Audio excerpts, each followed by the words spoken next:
Biz Budget brought to you by Ageless Diagnostics, Technomobiles and LIC.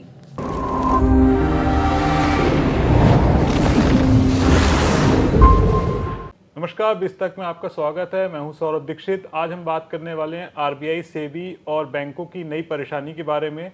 दरअसल जिस तरीके से शेयर बाजार और म्यूचुअल फंड में इन्वेस्टमेंट बढ़ा है, उससे इनके सामने एक नई तरीके की परेशानी खड़ी हो गई है। तो क्या है परेशानी, इसके बारे में हम जानेंगे अपनी वरिष्ठ सहयोगी प्रवीण शर्मा जी से। तो सर, स्वागत है आपका। ये क्या नई परेशानी खड़ी होगी बैंकों, सेबी के सामने?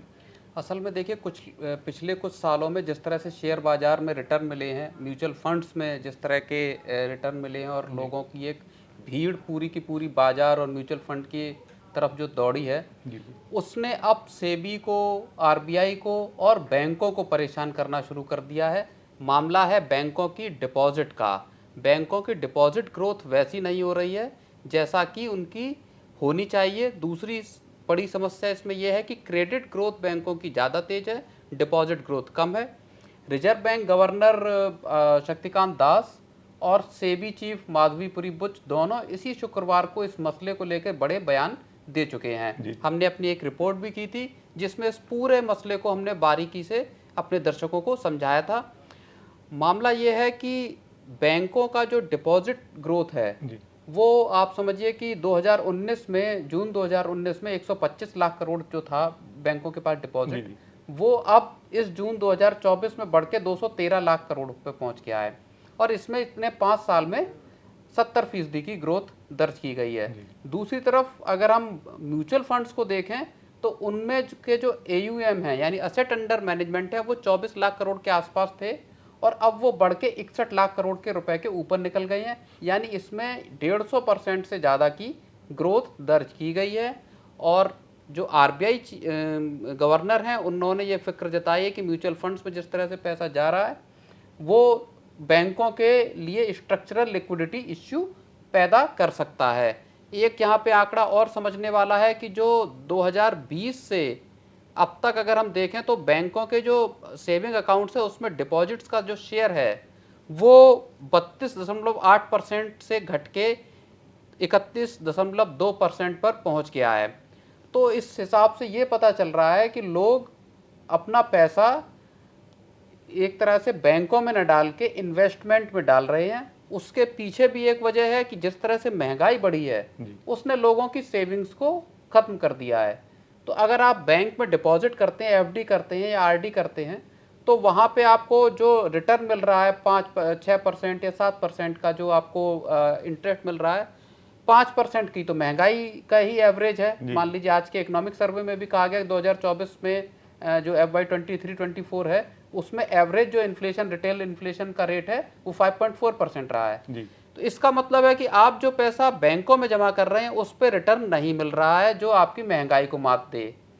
अब इसका असर क्या हुआ कि लोग जो सेवर थे, जो पैसा बचा रहे थे अपने घरों का बचा के बैंकों को दे रहे थे, वो पैसा लोगों ने इन्वेस्टमेंट में लगाना शुरू कर दिया है। लोग इन्वेस्टर बन गए हैं और यहीं से आरबीआई की दिक्कत शुरू हुई है। और सेबी की दिक्कत यह है कि लोग बड़े पैमाने पे F&O ट्रेड में भी जा रहे हैं, डेरिवेटिव्स में ट्रेड कर रहे हैं, वहाँ लॉस उठा रहे हैं। तो ये पूरा एक मसला इस वक्त बड़ा परेशानी का सबब बना हुआ है आरबीआई, सेबी और बैंकों के लिए। इस लिहाज से मुश्किल है क्योंकि उनके पास डिपॉजिट नहीं आ रहा है, बैंकों को शॉर्ट टर्म बोरोइंग्स लेनी पड़ रही है। तो सर, अब ये तो पता चल गया कि बैंकों में डिपॉजिट लगातार कम हो रहे हैं, तो बैंक क्या स्टेप उठा रहे हैं कि अब उनका अगला स्टेप क्या होने वाला है? कैसे? बिल्कुल, बैंकों ने अब जब ये देखा कि उनके पास डिपॉजिट्स कम आ रहे हैं, क्रेडिट की डिमांड ज़्यादा है, तो अब उनके सामने एक बड़ी चुनौती खड़ी हो गई कि किस तरह से वो डिपॉजिट्स को अपने पास लाएं, ग्राहकों को लाएं। तो अलग अलग बैंकों ने अलग अलग अब तरकीबें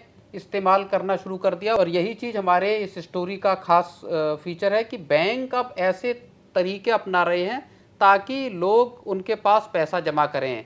मसलन बैंकों ने बंडलिंग शुरू कर दी अपने अपने जो फीचर्स हैं, सर्विसेज हैं उसकी।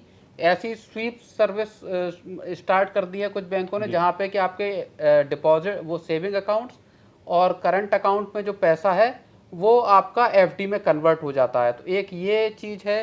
दूसरी ओर बैंक अपने ब्रांचेस का नेटवर्क बढ़ा रहे हैं। जिन जगहों पे उनकी ब्रांचेस नहीं है वहाँ ब्रांचेस को ले जा रहे हैं, चाहे यस बैंक हो चाहे HDFC बैंक हो। उनका फोकस इस बात पे है कि अपना ब्रांच नेटवर्क बढ़ाया जाए ताकि ज़्यादा से ज़्यादा कस्टमर्स हासिल किए जा सकें और वो नए कस्टमर्स बैंकों के पास पैसा डिपॉजिट करें। तो इस तरह से बैंक अब इस परिस्थिति से उभरने की कोशिश कर रहे हैं। तो लेकिन यहाँ मेन बात वही है कि बैंकों में जो हम पैसा जमा करते हैं उसमें इंटरेस्ट रेट कम है, बिल्कुल, जो मार्केट में ज़्यादा मिल रहा है। तो बिल्कुल। इसके लिए क्या बैंक कुछ चेंजेस करेंगे, कुछ लग रहा है इसमें? देखिए, ये भी एक बात है कि बैंकों ने अभी तक अपने जो डिपॉजिट रेट्स हैं उनमें ऐसी कोई बढ़ोतरी की नहीं है। जी। हालांकि ब्याज दरें ऊंची हुई हैं पिछले 2-2.5 साल में। अगर हम देखें तो रेपो रेट बढ़े हैं और उसके बाद बैंकों ने भी अपने इंटरेस्ट रेट को बढ़ाया, लेकिन वो उस तर्ज पे नहीं है जहाँ पे कि लोगों को महंगाई के मुकाबले अच्छा रिटर्न मिले और लोग लगाएं। पहले लोग बैंकों में पैसा डालने में, FD कराने में इसमें ज़्यादा दिलचस्पी रखते थे। 5 साल 7 साल में लोगों का पैसा डबल होता था। अब वो दौर चला गया है। अब ब्याज दरें चूँकि निचले लेवल पे आई हैं, कर्ज की ब्याज दरें हाल के वक्त में निचले लेवल पे थी। उसके बाद जब अब रेट्स बढ़ाए गए, ग्लोबल महंगाई जब बढ़ी और ब्याज दरों को बढ़ाया गया, तब कर्ज फिर से महंगा हुआ है। अभी कर्ज महंगा है और डिपॉजिट रेट्स कर्ज के जो रेट है उससे काफ़ी कम है। तो इस हिसाब से अगर बैंक डिपॉजिट के रेट्स बढ़ाते हैं तो हो सकता है इन्वेस्टर्स को, जो आम लोग हैं, उनको वो अपनी तरफ खींच सकें। तो बैंक जिस तरीके की तैयारी कर रहे हैं और इंटरेस्ट रेट आगे बढ़ाते हैं या नहीं, और बैंकों की कोशिश कितनी कामयाब होती है, ये आने वाले समय पता चलेगा। आपकी रिपोर्ट कैसी लगी ज़रूर बताएं और बने रहें बिस्तक के साथ।